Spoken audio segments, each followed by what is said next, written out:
जय जोहार, नमस्कार। दैनिक छत्तीसगढ़ चैनल देख रहे हैं आप और छत्तीसगढ़ प्रदेश की आज की सभी प्रमुख बड़ी खबरों को एक एक करके हम आपको विस्तार से बताएंगे। इससे पहले अगर आप छत्तीसगढ़ प्रदेश के हैं, छत्तीसगढ़ समाचार ठीक इसी प्रकार रोजाना देखना चाहते हैं तो नीचे लाल कलर का सब्सक्राइब बटन दिया है, जिसे दबाकर इस चैनल को आपको सब्सक्राइब करना है। शुरुआत करते हैं पहली बड़ी खबर के साथ। छत्तीसगढ़ में जो प्रवाहित नदियाँ हैं इनके लिए अब प्रदूषण की जाँच कराई जाएगी। गंगा नदी की तर्ज पर नदियों में बढ़ते प्रदूषण की निगरानी के लिए ऑल इन मॉनिटरिंग स्टेशंस भी स्थापित किया जा रहा है। दरअसल अब गंगा नदी की तर्ज पर छत्तीसगढ़ की 5 प्रमुख नदियों में बढ़ते प्रदूषण की निगरानी के लिए ऑल इन मॉनिटरिंग स्टेशंस भी स्थापित किया जा रहा है। 5 नदियों में कुल मिलाकर 10 स्टेशन स्थापित किए जाएंगे जो सेंसर के माध्यम से काम करेंगे और 5 नदियों के जल की क्वालिटी की जानकारी हर पल इसके लिए छत्तीसगढ़ पर्यावरण मंडल द्वारा स्थापित किए गए कंट्रोल रूम को मिलती रहेगी। जल गुणवत्ता निगरानी के लिए continuous water quality monitoring station भी प्रदेश के महानदी, खारून, शिवनाथ, हसदेव और केलो में 2-2 स्टेशन लगाया जाएगा। दरअसल ये जो स्टेशन है वो नैनो टेक्नोलॉजी से इसकी निगरानी की जाएगी। छत्तीसगढ़ पर्यावरण मंडल के मुख्य रसायनज्ञ SK दीवान के मुताबिक यहाँ नैनो टेक्नोलॉजी पर आधारित वाटर क्वालिटी मॉनिटरिंग स्टेशन स्थापित किया जा रहा है। इसके अलावा स्टेशन में प्रदूषण को डिस्प्ले करने के लिए डिजिटल बोर्ड लगे रहेंगे और उन्हें सुरक्षित स्थानों पर नदियों में लगाया जाएगा। अब बात करते हैं हेल्थ डिपार्टमेंट में नौकरी का एक सुनहरा मौका आया है। जिले के निवासी 243 पदों के लिए अपना आवेदन प्रस्तुत कर सकते हैं। 10 अप्रैल आखिरी तारीख रखी गई है। दरअसल स्वास्थ्य विभाग में 243 पदों पर भर्ती होगी। इसमें बेरोजगारों को रोजगार का अवसर मिलेगा। भर्ती की प्रक्रिया बिलासपुर जूनियर कर्मचारी बोर्ड के जरिए की जानी है। इसके लिए 10 अप्रैल तक आवेदन पत्र जमा करना होगा। खास बात यह है कि भर्ती के लिए कोरबा जिले के स्थानीय निवासी ही अपना आवेदन प्रस्तुत कर सकते हैं। मुख्यमंत्री भूपेश बघेल के निर्देश पर सभी विभागों में रिक्त पदों पर भर्ती की प्रक्रिया शुरू कर दी गई है। इसी कड़ी में कोरबा जिले में स्वास्थ्य विभाग ने विभिन्न पदों पर रिक्ति के लिए 243 पद पर रिक्ति की नियुक्ति की जारी की है और इसके लिए विभाग ने अधिसूचना जारी कर दी है। पारदर्शिता के लिए भर्ती की पूरी प्रक्रिया कनिष्ठ कर्मचारी चयन बोर्ड बिलासपुर के माध्यम से की जाएगी। इसके अलावा बात करें तो इसके मिली जानकारी के अनुसार बोर्ड की ओर से जिले में तृतीय श्रेणी के अंतर्गत फार्मासिस्ट, ड्रेसर और स्वास्थ्य संयोजक के पदों पर भर्ती की जाएगी। इसी प्रकार चतुर्थ श्रेणी के अंतर्गत चपरासी, वार्ड बॉय, वार्ड आया, स्वच्छक और साथ ही साथ चौकीदार, OPT अटेंडेंट, इसके अलावा कुक के पदों पर भर्ती की जाएगी। और अब बात करते हैं यूनिवर्सिटी का एग्जाम टाइम टेबल एक बार फिर से जारी हुआ है, जो कि दुर्ग यूनिवर्सिटी के लिए है।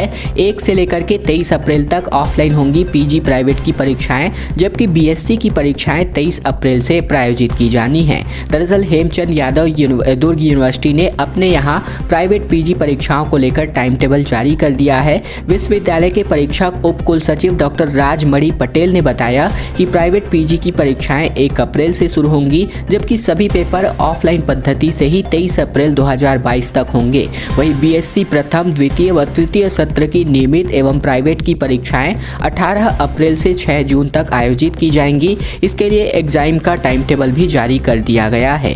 इसके अलावा दुर्ग यूनिवर्सिटी से मिली जानकारी के अनुसार हेमचंद यादव विश्वविद्यालय दुर्ग की वार्षिक परीक्षाएं 3 पालियों में आयोजित की जाएंगी। पहली पाली का समय सुबह 7 बजे से सुबह 10 बजे तक होगा और इस पाली में MA अंग्रेजी, राजनीतिक विज्ञान, इसके अलावा इतिहास और MSc गणित की परीक्षाएं आयोजित की जाएंगी। दूसरी पाली का समय सुबह 11 बजे से दोपहर 2 बजे तक निर्धारित है और तीसरी पाली की परीक्षाएं दोपहर 3 बजे से 6 बजे तक होंगी। नए सत्र से शुरू होने जा रही है बालवाड़ी की पढ़ाई। प्रदेश के सरकारी स्कूलों में पहली बार प्री प्राइमरी की कक्षाएं भी लगने जा रही है। दरअसल निजी स्कूलों की तर्ज पर अब प्रदेश में सरकारी स्कूलों में भी प्री प्राइमरी की कक्षाएं शुरू होंगी। इनका नाम बालवाड़ी रखा गया है। नए सत्र से ही रायपुर के 149 समेत प्रदेश के कुल मिलाकर 6536 स्कूलों में प्री प्राइमरी की कक्षाएं लगनी शुरू हो जाएंगी। इसके लिए राज्य शैक्षिक अनुसंधान एवं प्रशिक्षण परिषद यानी कि SCERT पार्टी ने पाठ्यक्रम तैयार कर लिया है। इस पाठ्यक्रम को बच्चों के हिसाब से रोचक बनाने के लिए खेल खेल में भाषा व गणित का प्रारंभिक ज्ञान सिखाने पर भी जोर दिया गया है। इतना ही नहीं, घर में भी अभिभावक भी इसी पाठ्य सामग्री के आधार पर सरल तरीके से बच्चों को पढ़ा सकेंगे। बच्चे कितने सीख पा रहे हैं, इसकी मॉनिटरिंग का सिस्टम बनाया गया है और इसके जरिए हर 3 महीने बच्चे का असाइनमेंट भी किया जाएगा। यही नहीं, बालवाड़ी के बच्चों की पढ़ाई के लिए शिक्षकों को भी प्रशिक्षित किया जा रहा है। बालवाड़ी स्कूल शिक्षा की देखरेख में संचालित होगा और इसके लिए स्कूलों का चयन कर लिया गया है।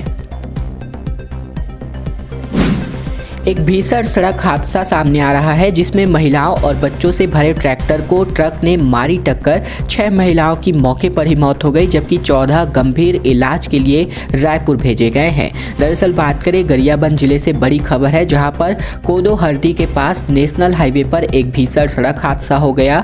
लोगों से भरी ट्रैक्टर को एक ट्रक ने जोरदार टक्कर मारी। इसी हादसे में एक युवती सहित कुल मिलाकर 6 महिलाओं की मौत हो गई।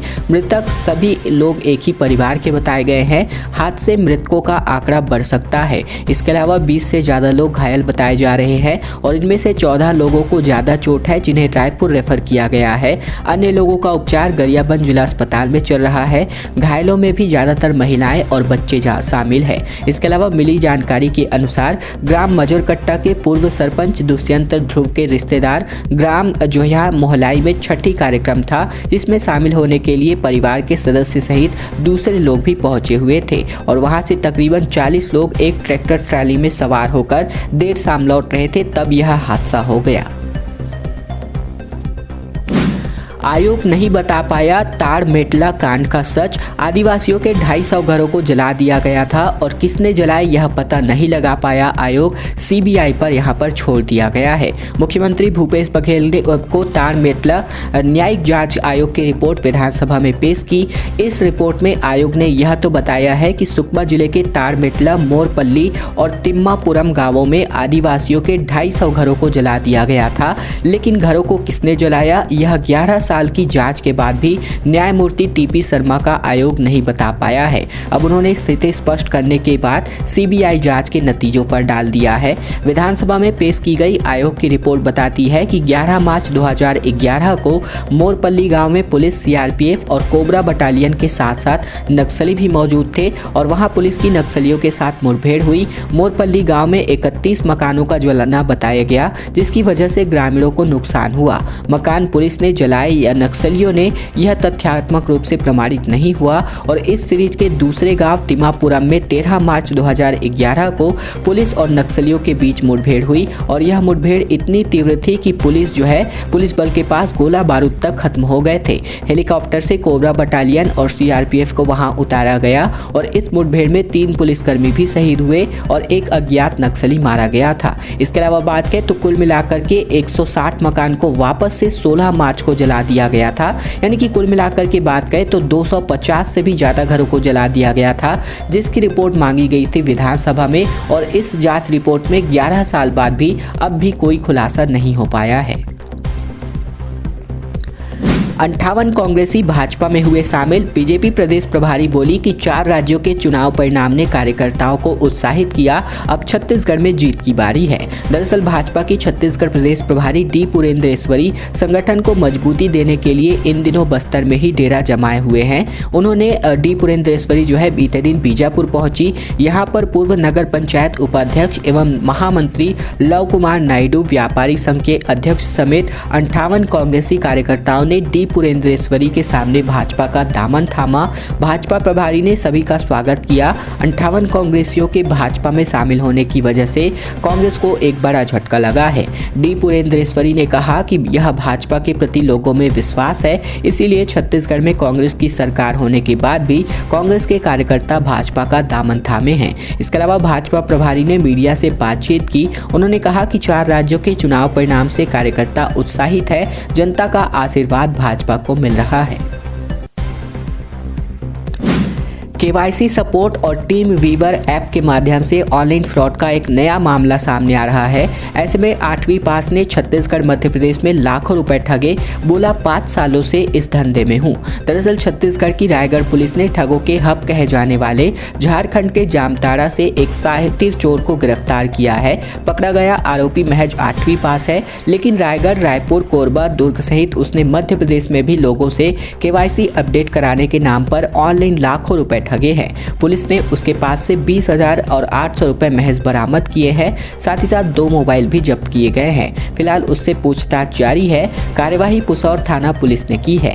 एनटीपीसी लारा के कर्मचारी पोषण लाल बघेल 55 वर्ष, जिनकी उम्र 55 वर्ष है, इनके मोबाइल पर 31 जनवरी को एक व्यक्ति ने कॉल किया। उसने खुद को BSNL ऑफिस का कर्मचारी बताया और KYC अपडेट कराने का झांसा देकर KYC सपोर्ट ऐप डाउनलोड कराया और SBI नेट बैंकिंग के जरिए 10,000 रुपए ट्रांजैक्शन कराए। इसके बाद पोषण लाल के खाते से कई बार में 4,18,000 रुपए निकल लिए गए, जिसके बाद से ठगी का पता चलने पर उन्होंने FIR की और इसके माध्यम से यह जो सातिर चोर है, ठगी है, इसकी गिरफ्तारी हुई है और इसकी वजह से कई जो यहाँ पर जो अभी इसके शिकार में आने वाले थे उनसे बचा गया।